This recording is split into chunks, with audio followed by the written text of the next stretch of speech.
Welcome to another episode of Card Talk, a podcast where we spend a little bit of time talking about cards from Lord of the Rings card game. I'm your host, Dave Walsh. And I'm Grant Thompson, just along for the ride. Every time I always laugh.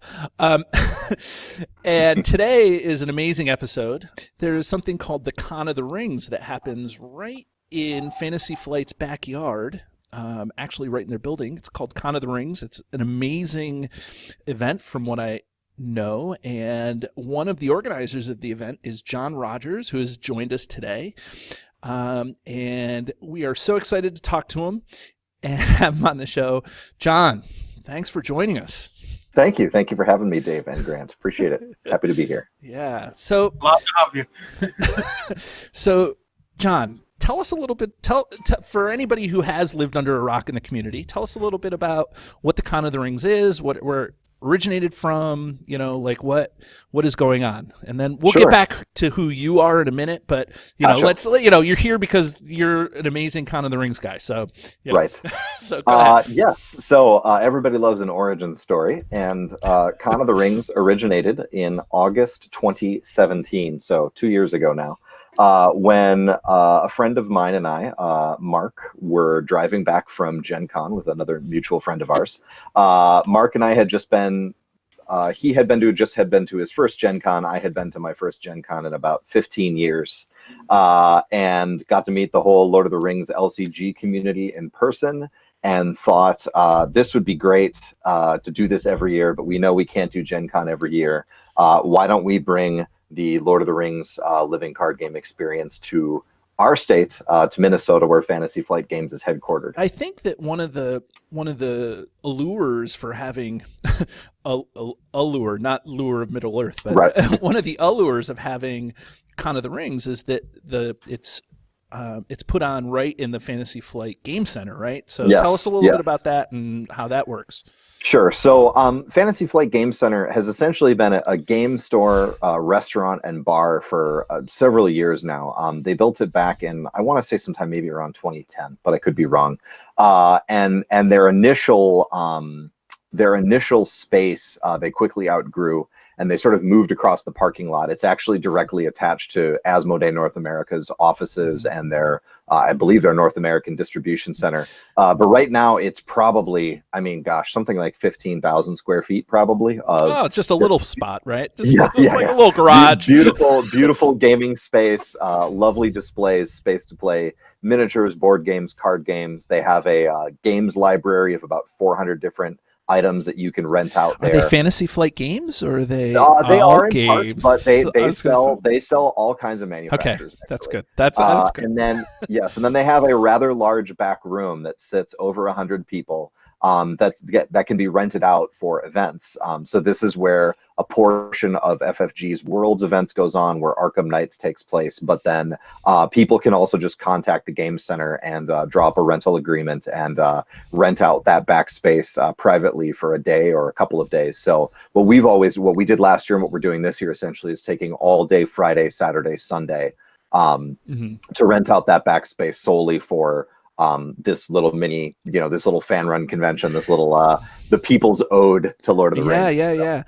When you have 90 or 100 people in the same room doing kind of the same thing cooperatively, what is that like? I've never been to any of these things. So what is that like? I will say, first of all, it's extremely laid back. There's an open meta because everybody is proud of their accomplishments and wants to help other players get better. Everybody is going against the same enemy, the encounter deck built by Mr. Grace himself. And so there's really a sense of, I think, camaraderie, love of the lore and the source material as well. But really, I think the convention experience and sort of the mini convention experience is it gives people an opportunity to, brush up against sort of the larger community and sort of just expand their horizons. If you spend time on Rings DB or elsewhere, that a lot of kudos get given out among our community for, goofy off the wall decks, things that are funny, things that sort of aren't supposed to work, but work. And you can do all this because it's not competitive, right? You don't Right. need to beat every quest with every deck. Right. And you so don't have to bring the top deck to the Right, right. game in order to be Right. competitive or in order to have fun, and that's Right. amazing. Like that's Yes. So anyways, I didn't mean to cut you Yeah, off, but I yeah. think So that's we sort of built the whole convention experience around that. In our first year, we really wanted to see if a group of 90 dedicated players could beat the entire Lord of the Rings saga expansions in one weekend. And so that was kind of our initial starting point for that's something that we'd heard a lot of people had wanted to do. And when you add that up, it's 20 quests. You can imagine probably about 40 hours of straight up playing. So we knew that couldn't be done right by everybody. So we kind of built out a format to kind of let a saga like that kind of breathe a bit. sure. And in doing so, I think we had a lot of success. So what we did is we sort of split up each day. Last year it was, the Fellowship of the Ring day, the Two Towers quest day, and the Return of the King quest day. And basically the start of every day, people would come in, they would see our large quest and achievement board, and we'd say, okay, all of these quests are available for play. You can play them in whatever order you want. And as soon as somebody defeats the quest, we're going to mark it as complete on this giant banner. And then we're going to put 2 achievements out there for other people to try to defeat and also secure those achievements at the same time. So you've got those 20 quests, but if you add 2 achievements for each quest, you really have 60 quests. Right? You're still going through in a way. Right. And that kind of allowed us to kind of shape the experience the way we wanted to have some things that were truly challenging, but Right. then also have some things that were just plain funny. So when we did is a Journey in the Dark, the Balrog quest from The Road Darkens, there was an achievement on there that was called Fool of a Took, and it was you had to sacrifice hero Pippin to the Balrog instead of hero Gandalf. Now, which Pippin, did it matter? It didn't matter. We started the early draft of that achievement said Spirit Pippin, Right. And then we realized it would just require way too much deck building on the part of the attendees, Right. and we didn't release those achievements ahead of time, Right. so those always came as a surprise as sort of the card was flipped. This year we're doing something a little bit different. So first of all, since the saga was in fact defeated last year, we didn't want to go back to that right away. So this year, what we've decided to do instead is we've picked 2 of the highest ranked adventure cycles in the game. The Angmar Awakens cycle, which starts with is it the Dread Realm or not the Dread Realm? No, yeah, that's the Red Realm, the Lost Realm. There we go. Yeah. The Lost Realm. There we go. So it starts with the Lost Realm and continues on. And then we're going to follow that up with the Dream Chaser cycle, which starts with the Grey Havens and moves along. And then we're throwing in epic multiplayer Siege of Anuminas into that as well. So for a total of 19 quests this year in a very similar linked format where day 1 we'll start with the Lost Realm box and kind of work our way through. Right. And this year we will have, again, 2 achievements for each quest. And then we're also adding some new universal achievements this year. So achievements that the moment you walk in the door on Friday morning, there will be a big banner up with 8 different achievements that you can kind of succeed at regardless of what else you're doing in the course of the convention. So that's awesome. You have a lot of experience with the game. And, a lot of us have a lot of experience with the game. So for us to go into the Con of the Rings and play, and, we're in a unique situation. You probably know a lot of the community. Right. Grant knows a lot of the community. But who is going to get... who is the Con of the Rings designed for? Like, who's going to get the best out of this, Right. Yeah, it's a good question. I mean, I would say ideally it is, obviously for everyone. I think last year we learned a lot about how to be a little bit more welcoming to newer players, although it was still quite a welcoming experience. So this year, I think we're really trying to double down on we're trying to serve kind of all the segments of the population in terms of how long they've spent with the game. And in order to do that, we are trying to both cater to people who come with their gaming group to Con of the Rings and sort of want to stick with their gaming group. And I would say that sort of the quest-based achievements are definitely for them. And then we're also here for people who want to sort of meet other members of the community and mix it up. And so this year, a number of our achievements that we're putting out there and we should have talked about this, but throughout the course of the convention, about every 2 hours, we raffle away a number of prizes. So by the end of the weekend, we usually give away between 80 to 100 different prizes that have been donated by the community or purchased by us as a planning team or somewhere back in our archive. I want an alt art Gimli. Yes, please. Ooh, yeah. Yeah, I think everybody. No, not going to happen. We might start a riot. Right. So the way we do that is essentially anybody who comes to Con of the Rings and has a 3-day pass, they get 3 raffle entries into the pool to begin with, and then every time you complete an achievement, you get another raffle entry thrown in. So we're trying to incentivize the whole achievement system. But a lot of the achievements this year are actually about playing a game with somebody you've never met before, playing a game with players from different time zones, things like that, to just sort of about mix socializing up, people. Yes, right? to sort of mix up the crowd a bit. Because we did have some people last year who came and are a little more introverted, and navigating a group of 90 to 120 is doable, but not easy for everyone. And so we're really trying to do that. And this year we're also featuring kind of a special mustering area where if you want to play a game, but you sort of look up, glance around the room, and you realize everybody's in the middle of something, you can go kind of sit by that mustering area. People will know you're looking for a game, and then mix it up from there. An elementary school buddy bench, right? It's I'm looking for a game or whatever. Right. Yeah. And then we also this year are doing a number of like icebreaker games on Friday. And then we're also doing live trivia on Friday night this year. That's going to be run by Chad from Cardboard of the Rings. That kind of mixes people up, lets everybody kind of do stand up, sit down, shout out, answer type things, and just kind of get the group kind of gelling a bit. And then I would say sort of the last thing we really do sort of formally is Saturday night. We actually close down the con at about 8 p.m. on Saturday, and then we rent out a nearby establishment to basically just sort of play party games, relax, have a beer together. To play not Lord of the Rings, right? Right, yeah, kind of a palate cleanser a day and a half. Yeah.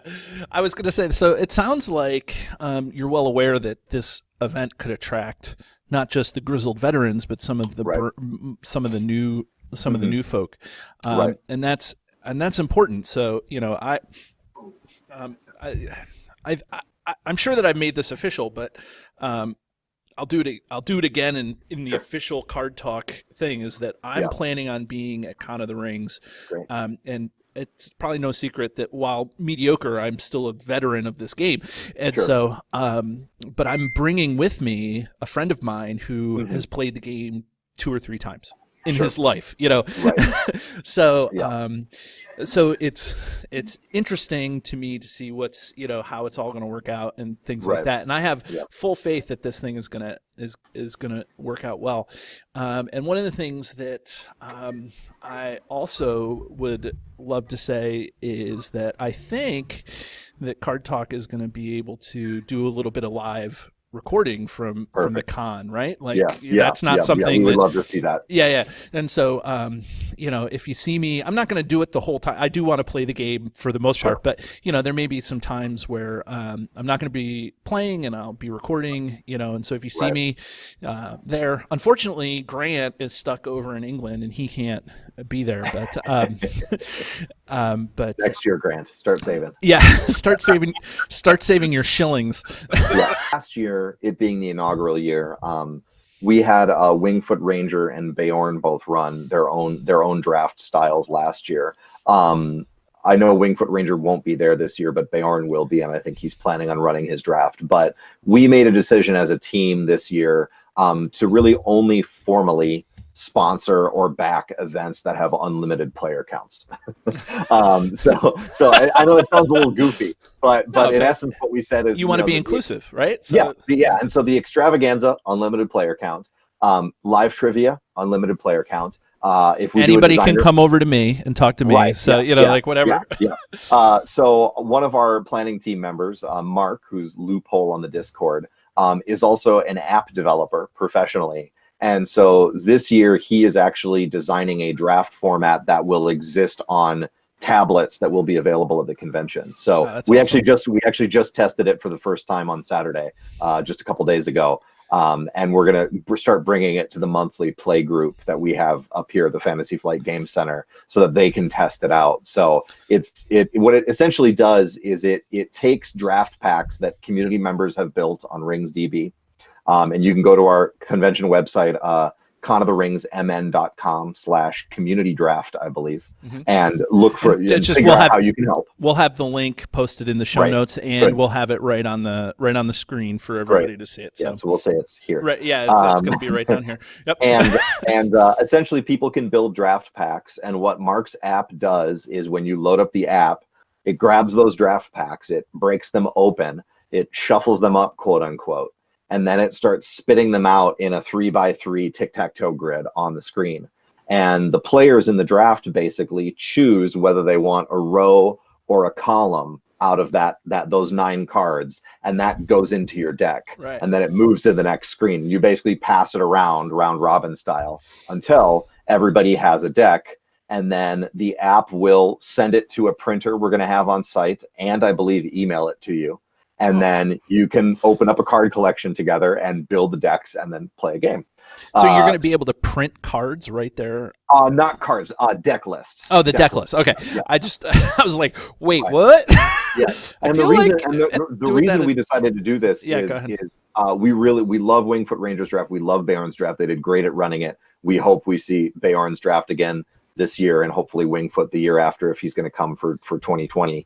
But those, because they need to work with one player's card collection, it locks down a card collection for a good chunk of the con, and there's only limited seating. Whereas here, it's going to be, we will have some devices on site, but it's going to be, I think, good enough that anybody who walks in with an iPad at the convention can go find Mark, and Mark will be able to push the app to them using his developer's license. And then they will have it for the convention and afterwards. Okay. So they can basically walk out of the con and bring it back to their game group and continue to give us feedback. So that way, in essence, the draft becomes unlimited, and it essentially runs as long as the con is running, the draft is working. So right. That's amazing.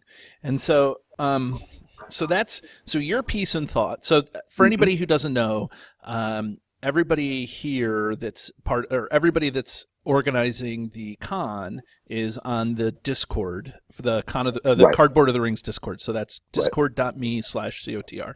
And you get on there and you can see your piece and thought, like you said. And then there's Loophole, that's Mark. Yes. And then there's 2 other organizers. So who are they and what are they? Ben. Yep, there's Ben, who's McDog3. Yep. And Ben, primarily on our planning team, works with the website. So he works a lot with websites professionally. He runs our website, our ticketing system. And then we also have Aaron Fishbaugh, who goes by just Fishbaugh on Discord, who is the editor for Cardboard of the Rings. And then for us, does a whole bunch of different stuff, but primarily he focuses on the hotel block we have this year, the reserved rooms that are set aside at a nearby hotel. And then he's also running the offsite party on Saturday. So we all kind of have our lanes. Right. And then I pretty much take care of communication. So Twitter and our monthly newsletter, and just kind of keeping the constant drip of information going. Welcome to Card Talk. Yeah. Right. And so I've actually reached out to all the organizers, and so they've all said that they would be willing to come on the show. So it's all good to have you guys on here, and there's always an open invitation for you guys to come on the show. It's not like even if the Con of the Rings didn't exist, we'd love to have you on the show. But nonetheless, keep your eye out for those guys, and then if anything comes up out there, audience, let them know, and I'm sure they'll be more than happy to help. Nice. But let me get into some of the nuts and bolts about the day. Are there any spoilers you can give us? Like, if I'm going to come to Con of the Rings and I want a spoiler for one of these achievements, so I can get my Gimli card. Sure. Yeah. I just so everybody knows, I don't know that there will ever be another alt art Gimli card available, but nonetheless, to get a chance. So what are there some of these things that you can let us know? Yeah, I'll give you a couple spoilers. So first of all, I will say that this year, we're always very proud when our swag is coming out. It's actually being manufactured right now. and I should have it in my hands by midsummer. Please, do you know what it is? Do you know? I know what it is. Yes. Yes. Do you know? Do you want to give us any hint? I can't tell you what it Can is. we get a hint? I can tell you people will be very pleased. Okay. And I can tell you that. Well, what was it last year? Last year was epic. Last year we partnered with Christian, who works with the Broken Token, which is a board game insert manufacturer in California. Right. And they manufactured for us a large token box with the Con of the Rings logo, and then a custom wood laser engraved token set to replace the tokens in the core set box. And then these were hand stained by Christian in different colors. That was nuts. He bled all over them. Blood, sweat, and tears everywhere. To be very fair, I don't know if we will ever be able to top that. So just throwing that out there. But I will say, but I mean, that's the level of the care that you guys have when you're throwing this. Like, you're not just giving out some junky thing that like this is I think. And I don't mean this as any sort, like when Cardboard of the Rings was still coming, it was coming along, and they went to Gen Con for their first time. I think their first swag was like a iron-on patch or a sticker or something. Sure.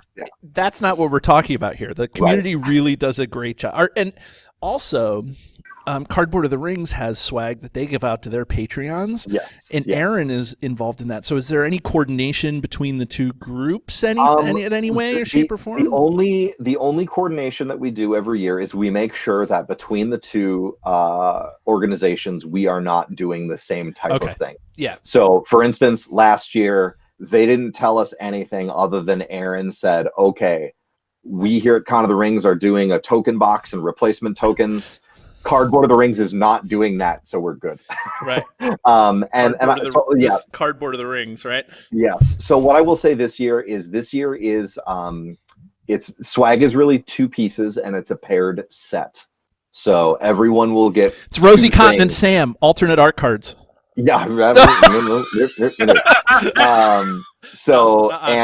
I will say, of those things, I will say one of those two things has really, I think, never been seen before in any of the sort of swag that anybody's ever tried to do. And the other thing is that we also this year, I would say, bought quite a few extras, so that if you get the swag on Friday night and you love it and you want to bring some extras home to your family, your friends, your play group, we will have additional sets for sale for quite cheap. That you can bring home and basically fill your suitcase if you want. So that's all I can really say. Fill my suitcase. Okay. Yeah. Well, okay. So that's the spoiler. The not so spoilery spoiler about the swag. Yeah, sorry. And everybody that registers is going to get a T-shirt, and so you get to put stuff on your T-shirt, or they choose to get a T-shirt if they want. Yes. Yeah. So T-shirts is if you chose that ticket with T-shirt. Yep. So. But what about? Come on, John. Let me have it. Give me. Oh yeah. No. I'll give you. Okay. So I will. Stop holding back on me. I will spoil a little bit early. Let's say 2 of our universal achievements that will be available this year. Two. We're going to have a monochromatic achievement this year, which will be to defeat an extravaganza quests, but all players that play that quest have to use heroes of 1 sphere. So this would be like a 3-player game. You got to have 9 spirit heroes, so on and so forth. Yeah, so that'll be one. So Gandalf doesn't count. Gandalf doesn't count, even though he has a printed. No, he's no spheres. But he has a printed icon of all this. Yeah, not at the moment. No, okay. Oh, come on. Okay. I'm trying to figure out ways to game the system here. We have to rules adjudicate these things. No, I'm just right. Yeah. Oh no, we don't really. No. And then the other one that we're particularly happy about is actually based on ticket signups this year. So. Anybody who's already purchased the ticket, if you've gone to Con of the Rings MN and gone through our ticketing process, you know that there's a question on there about what weapon would you like on your name badge. And the 4 opportunities are my sword, my bow, my axe, and then my barrow blade for people who like hobbits like me. So one of the other achievements this year is going to be called the Free Peoples. And there you have to defeat any extravaganza quest with 4 players, but each player has to be displaying a different weapon on their name badge. So you literally have to find a bow person, an axe person, a sword person, and a barrow blade person. Sit down, play a game, and then beat it. So. Okay, and it's another way that the con is trying to bring players together that normally wouldn't play together. I do have one more question, and this is mainly for all the fans of the content that are out there. So, Sure. John, you've been around for a while, and you yourself was a content creator for a little bit.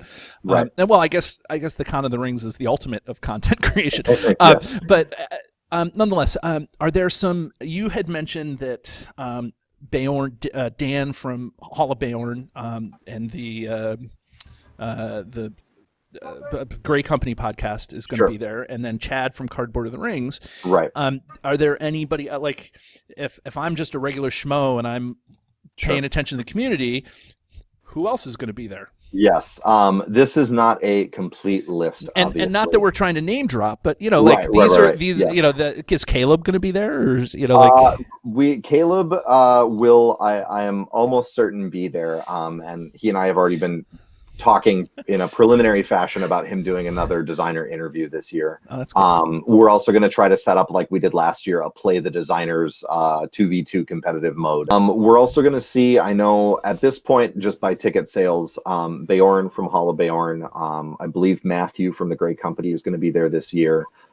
Chad, obviously, as we've already mentioned. Secondhand Took made an appearance last year, and makes an appearance this year. He and I have a standing every time we see each other. We have to play Battle of Pelennor Fields. Okay. Thing we do. So, so how many times have you played that? I believe C-Stan, although I'm not 100% certain on that. And I know that John from Cardboard of the Rings is attempting to make it as well. So again, impartial list. Also, Durin's father, I know. We're also going to see B Gamer Joe this year from the new Fellowship of the Cards, and I believe he's bringing his two co-hosts with him. I think Liam and Mr. Underhill. Mr. Underhill is his other. I think I've seen them on the ticket sign up. Right. So yeah, awesome. it's a pretty good crowd. So if you want to meet content creators and sit down and play a game, I mean that's kind of the fun part, is that all these content creators, they're not off in a corner either, doing inside baseball stuff. Like they're really out there mixing it up and playing with all kinds of people, and it's really neat to be able to sit down and just play a game with Chad, even if you lose on turn one, right? Which I did last year. So oh really? yeah. And that's competitive mode, and I don't think Aaron will ever let us live that one down. But that's okay. That's awesome. One last thing, I guess, a little bit of business we have to talk about is that. Sure. From what I gather, you guys sold out in just about 2 weeks flat, right? Yes. But there's a big but here. Yes. Well, what is the but? Yeah, well, the but is that we have a waiting list going on right now. So if you weren't able to purchase a ticket, you can go to conoftheringsmn.com and click on the waiting list button on the front page and join the waiting list. We are basically having a refund cutoff date of August 1st. And I imagine we will see a number of people realize they actually can't make it and refund their ticket before that point. So basically starting August 1st, once we get our refunds in, we will start working our way through that waiting list on a first come, first served basis. And that waiting list is only, I believe, 4 names long right now. Right. So if you were to jump on, you would stand, I think, a pretty good chance of getting in. So, okay, so what are we going to play? What are you and I going to play? You're a Hobbit guy. I'm a Hobbit guy. Yeah. What game are you and I going to play with some other people? What quest are we going to play? Yeah, I mean, I really want to do. Gosh, I was just thinking about this the other day. I really want to take hobbits into the Battle of Carn Dûm, which is probably just like the dumbest idea ever. But I haven't done it before, and I want to see if it'll work. Well, I don't know if you've been paying close attention, but I have been doing. I've been trying to get a mono tactics hobbit deck to work. Very cool. And it's not quite working. It is card talk, right? So we can't have you come on the show and talk about Con of the Rings and not talk about a card while you're here, right? So for anybody who doesn't know, we always throw it over to the guest and say, hey, what card would you want to talk about if you were on the show? And so John, without actually hesitating, there was no even sort of let me think about it and get back to you. I could show you the email messages where it was a couple days. And I'm like, well, you pick a card and you do it. 3 seconds later, it was John had the card. I am definitely doing this card. So John, why don't you tell the audience and Grant which card we're going to be talking about, and why don't you read down through it? Sure. So I decided to bring today Unseen Strike, which is a zero-cost tactics event. It reads, action, choose a character you control. Until the end of the phase, that character gets +3 attack while attacking an enemy with a higher engagement cost than your threat. And that is out of the Red Horn Gate from the Khazad-dûm cycle. These old cards are still amazing, aren't they? Yes, they're great. Yeah, that's so great. Okay, so Grant, I'm going to put you on the spot a little bit. What's your thoughts of Unseen Strike? I've never used it. What? That's Wait. Today. John. Did you just hear what we said? I know. Yeah, I have never actually used this card in a deck. What? Mainly because at one point in time I was running a deck with 28 to 32 threat, so it was always a card that stayed in the binder because of the fact that I had no real use for it. It wasn't going down enough to warrant having a couple of copies in there. And even now, when I'm playing with some of the hobbits and have a threat of 0 with the Dunhiad Duck Shoot, it's just a case of I've got other things I'd rather pay for than rather use to get an attack boost or to deal with an enemy than just getting a +3 attack. But I can see the benefits of this card with a secrecy deck or a low threat cost deck. But for me personally, it's just not one I've used. Oh, John. That's okay. It's all right. We can still love it. And Grant, you can just be wrong. That's all right.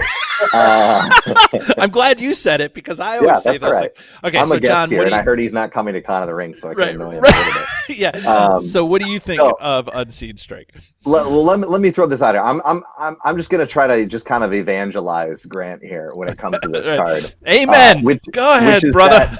If we were to go to hollabayorn.com, which is a great card search site, and we were to search for non-nightmare enemies with a cost of 40 or greater, with me so far? I got you. We would see 99 enemies in this game that this 99 card could work enemies, on, but as long as your Strike threat ain't one? is under. Yes, as long as your threat is under 40. So something to think about.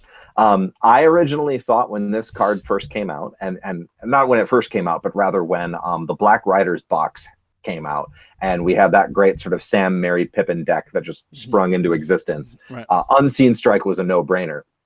But particularly in recent years, I have come around to basically packing this in any deck that's not going into Valor mode.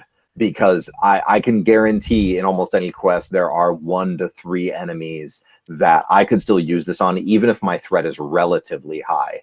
So that's kind of it's just a very toolboxy card for me in that way. And since there are no restrictions on what character you put it on, except it must be a character that you control.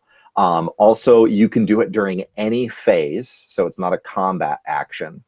And the thing that I like best about this card is because it boosts your attack and doesn't do anything directly to the enemy, it can be used against enemies that are immune to player card effects. Yeah.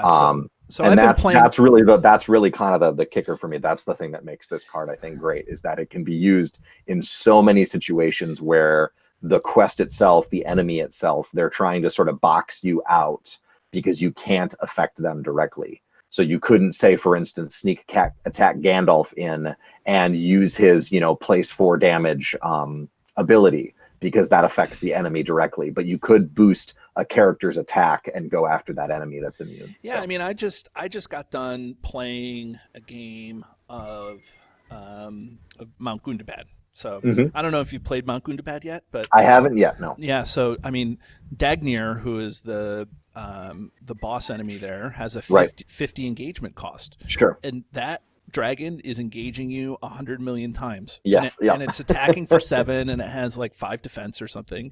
Yep. And you can only put a certain amount of damage on it. Sure. So you're limited. But I don't know. There's not a single card in the game that can attack for more than 5. I Right. don't think. Without using an effect. Ally Beorn can do it, and there's Sure. stuff like Yeah, that. tactics AON and so on and so forth. Things like that. But here's the thing: you have a way to get Unseen Strike out, whether it's a tactics hero or a tactics resource icon somewhere. You can do damage to Dagnir from the very beginning. Right. And that is a powerful thing, and that's just Mount Gundabad. We're not talking about all those nameless enemies from the earliest cycle, and there's not really many decks that are going to start with an engagement cost 40. I think that this card is more of an early game card anyways, I think that, and John, you and I have talked a little bit about this card in previous times, but but I think that you don't hold on to this card at the beginning of the game to play it when everything works perfect. I think you play it at the beginning when you've engaged the hunters from Mordor and you want to get rid of them. Sure. You know what I mean? Or whatever it is. I think I've come around to that as well over the years. I used to hang on to these for boss fights, right? And sometimes I still do, but I think over the years, I don't know, I'm an okay player, so it took me a while to come around to this, but once you start playing this game a little bit and understand that it's more important to get a lock on your situation early. And then if you do that very often, you can, the end of the game is not as hard as long as you survive those early rounds. Right. And this is a lot like Tactics AON in the sense that you can trigger this effect, you can get the attack boost, and you're right, you can clear out a staging area right away, or engage an enemy that you wouldn't have been able to take otherwise and just get rid of them and kind of give yourself the breathing space so that your deck can get further set up and you're off to the races. Right. So that's the kind of thing that I like to use it for too. Exactly, is if I see it in a starting hand, I will often keep that starting hand if I know that it will let us engage enemies right away, get rid of them, and then feel like we've got a handle on those first 3 rounds a bit better than we would have otherwise. Yeah, and I think that it's not trait restricted, so it goes on everything like you said. Given that it's not a combat action, right, we can use Hands Upon the Bow, say, to attack into the staging area and go that way and trigger this at sort of odd moments in the phase sequence where otherwise you're like, a 3 attack into the staging area, not great. 6 attack into the staging area, wow, maybe I can clear out some people here. Irma's ability would also work with it, where he attacks into the staging area after he gets a quest. Yes, exactly. And this is what I'm saying. It's so it's not trait restricted, and it gives you 3 attack. Like Khazad is trait restricted to dwarves and gives you the 3 attack, and I think it costs 2 or 1 or something. 0 cost. Khazad is 0 cost, but for dwarves.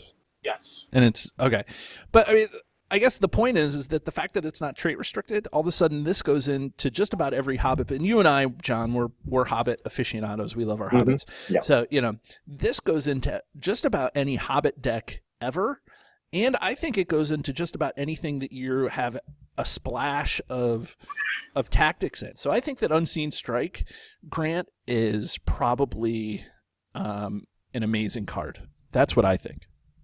I can see the value of it. I've just never used it. Well, start using it. Yeah, it's time. It's time, Grant. Let's do it.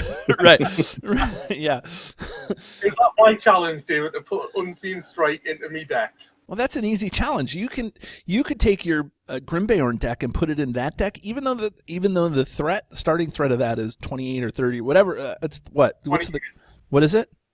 28. 28. I mean, put it in there, and you'll never go back. And if you're using all tactics heroes, put in the Book of Eldakar and recur this thing. The Book of Eldakar, where you're recurring an event, a tactics event, or if one of those heroes is Hama and you're pulling the event back, avoiding any of those sort of broken combos that Hama allows. Maybe not anymore, but I've just done a search for you, David. There is 98 enemies with a defense of 4 or more. And there's 6,000 encounter cards. I don't know how many are enemies yet, but I can figure that out. But I mean, that's the thing. So there's 98 enemies. So what does that mean? That there's, 793 enemies that have 3 or less. You know what I mean? Like, okay. So to not include this in a tactics deck, I think that this is a card that you almost have to include in a tactics deck. I would say, given its utility, extremely underused. So Halabeorn is telling us its popularity is 2 out of 5 rings and only has 435 votes. So I don't know. Yeah, little nutty. Yeah, I don't know why, but that's just the way it is. I think people forget about it because of the fact that there are other cards that have taken precedent. Like during the Dwarrowdelf cycle when it was released, you had Khazad that came out, and they were focusing primarily on dwarves. Right. And it doesn't have the restriction of while attacking an enemy. Sure. You've got that 3 boost to attack.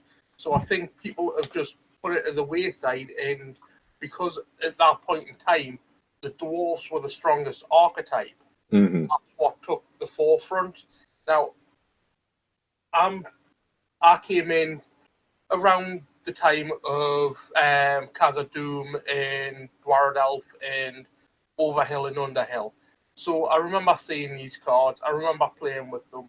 And like I say, Khazad got put to one side because you only got that benefit when your engagement cost was higher than your threat. Mm-hmm. So it got put to one side, and I chose Khazad over the top of it because it was, you didn't have that restriction. Put them both in. Oh yeah. You really want to go nuts. That's what you do.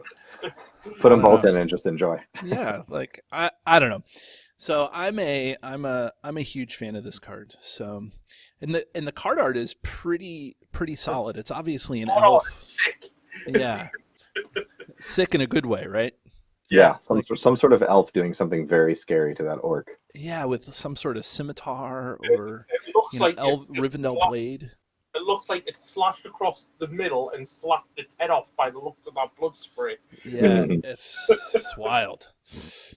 The art in this game is phenomenal. Like, yes. This is amazing. So, and I think that this is a card that doesn't matter if you're playing solo or you're playing 4-player. You know, I think that this card is perfectly viable in all either deck types.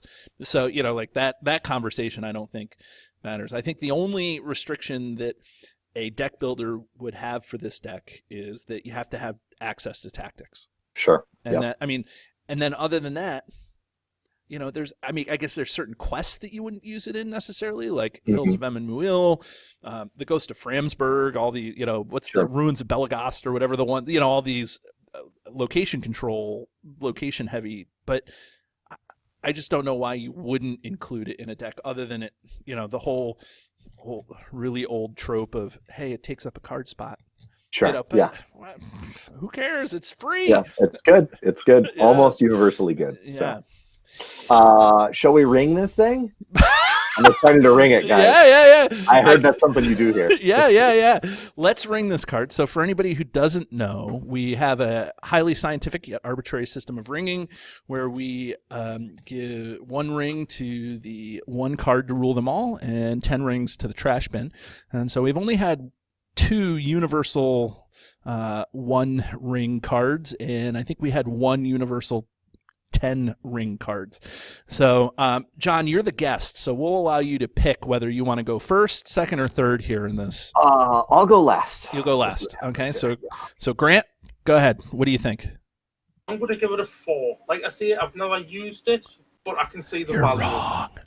You're wrong. That's your opinion, mate, and I'm allowing you to keep it. You're going to give it a 4. I think that this card is phenomenal. It doesn't get a 1 because I think that the limitation is that it's probably limited to early game because of the threat thing and that it's tactics. If you got rid of the threat thing and you made it neutral, this card would be phenomenal. Sure. It'd be wild. But that's why they didn't make it that way. So I think because there's the couple of limitations on it, I think that I have to give this card a 2. So 2 rings. Okay. So John, you've heard it all. So now it's your chance to be right too. Fall on the right side of this. No, I will also fall at 2 The only reason I wouldn't give it a 1 is I think as the game has gone on, it is more and more possible to win combat-heavy quests without using tactics at all, as spheres have kind of bled together. So that's really my only reason, is I just think that tactics is sort of less needed than it once needed, than we once needed it. And now I think that if I'm gonna play tactics, I'm gonna play Unseen Strike. But also I've beat those combat heavy quests without needing tactics at all. So gonna give it a 2. Okay, two rings. So John, I guess this kind of wraps up the episode here.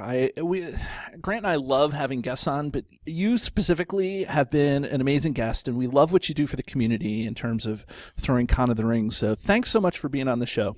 Thank you. Happy to be here. Yeah. So is there anything last Gatsby that you want to give the audience for the Con of the Rings? Don't think so. conoftheringsmn.com. Join our waiting list if you still want to get in.